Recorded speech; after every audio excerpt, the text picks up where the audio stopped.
ورپسې حنیف جان خان، ورپسې رحمت علي خان، ورپسې راحت علي، ورپسې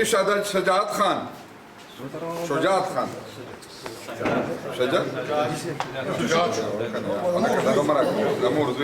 قاری سیف اللہ صاحب، شیر افضل خان، نیاز علی صافی،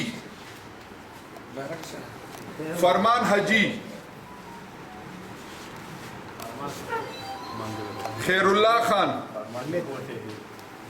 ثناء اللہ خان، عارف شاہ خان،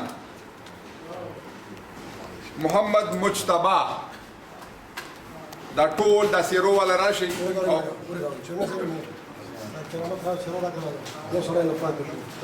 اقدس خان ته باندې خراشه دوسرا جیبیگا خبره کړې ده. کرامت خان دوجی خبره په دې ولک په سوچ کوي. شکر نه سوچ نه به سوچ هم راوستو نه دې موږ وی موږ وی ما ته تاسو کې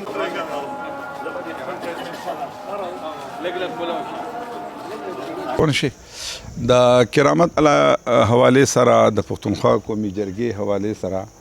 پښتونخوا قومي جرګه یو داسې تحریک دی څنګه چې په دنیا کې نن تبلیغ روان دی الا فی الله د الله رضا لپاره. پښتونخوا قومي جرګه هم چې دی نو د الله رضا لپاره یو تحریک دی او تحریک دا دی چې کم مسایل دي کاغه ګورنمنت سره دي او کاغه عام معاشره کې دي دا په جرګه باندې چې دی نو حل کول، روډ بندول نه، دز دوزنا، لانجې نه، جلسې جلوسونه نه، بس چې کومه مسله د چاته تکلیفي کا پتاڼه کی کا په هسپتال کی کا په دفتر کی وي د دې حالاتو ته چې کله کرامت بای کو تر کرامت بای په خپل چې دی نو په ریډیو کې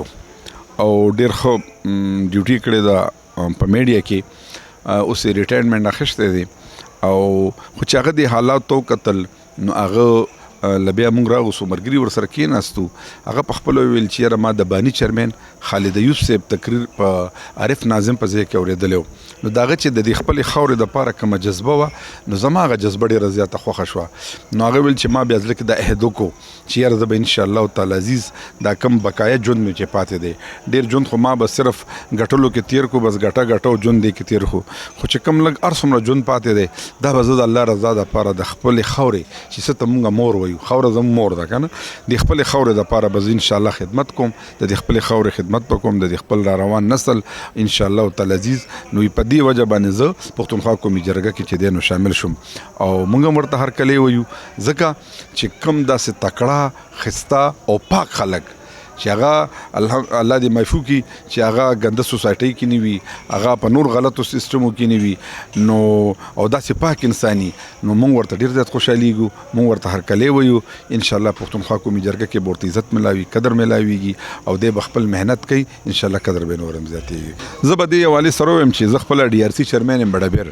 نو مونږ اکثر له چې کوم داسې پیچیده کیس وي که نه نو مونږ خلکو ته وایو یاره تاسو کلي نه دود مشران راولئ نو زیاتر چې خلک ځان سره مشران راولي نو مونږ ته هلته پته لګي که نه نو زموږ تقریبا 5 سال زما شو بډبیر DRC کې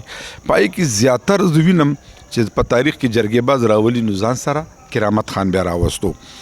کرامت خان بیا زموږ داسې کوو چې مونږ پټ پټ بیا معلومات کوو چیرې جرګې باز د پیسو والا دی که بې پیسو دی نو مودی مونږ ته صفا حل وایي ځکه مونږ ډېر زیات راغواړو نو زیاتر مونږ ته وایي چې جي مونږ نه خو 5000 روپۍ د یو تر راتګ غواړي د یو مشر که نه.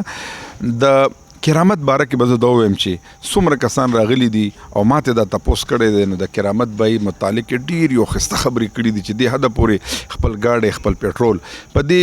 مونږ ته ډېر زیات نږدې و چې پښتونخوا قومي جرګې ته راغو مونږ نور هم چې دی نو زړه نه د قدر کو خوشحاله شو چې داسې کس پښتونخوا قومي جرګې ته راغو چا د علاقې دپاره جرګو دپاره په جرګو کې په روغو کې خپل جیب نه پیسې خرچ کوي نو مونږ دپاره ډېر د خوشحالۍ خبره ده. کرامت بای مینوالو ته زه دا میسج ورکوم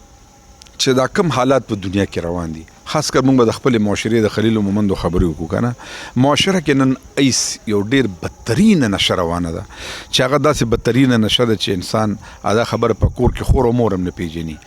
نو زه دې عوامو ته ویم چې ستاسو ملګري دي که ستاسو رشته دار دي که ستاسو خپل خپلوان دي د دې عذاب نه چې دی نو دی بچ کوي او بچی چې دی نو تعلیم سر ته راواچوي او مدارس سر ته راواچوي ښه سر ته ورته پام کوي خو چې د دغه غلیظې نشې نه بچ شي زموږ معاشره به ټیک شي انشاءالله تعالی